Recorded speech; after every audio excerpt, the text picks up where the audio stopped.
menjawab problem bangsa. Tahapan pemilu menuju 14 Februari 2024 terus bergerak.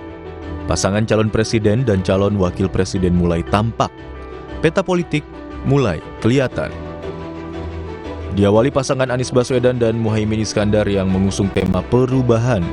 Diikuti kemudian pasangan Ganjar Pranowo dan Mahfud MD. Peta politik itu kian jelas.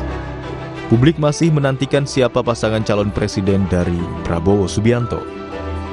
Lewat putusannya yang kontroversial, Mahkamah Konstitusi membukakan pintu bagi kepala daerah berusia di bawah 40 tahun dan atau pernah sedang menduduki jabatan yang dipilih melalui pemilu, termasuk pemilihan kepala daerah untuk menjadi capres atau cawapres.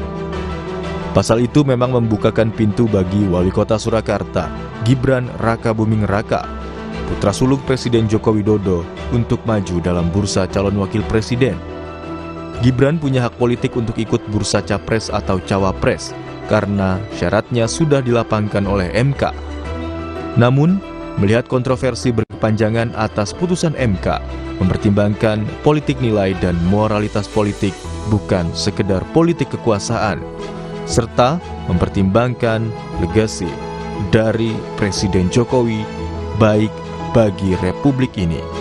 Selayaknya partai politik, Presiden Jokowi dan Gibran betul-betul mempertimbangkan apakah akan mengambil bagian dalam kontestasi pemilu presiden.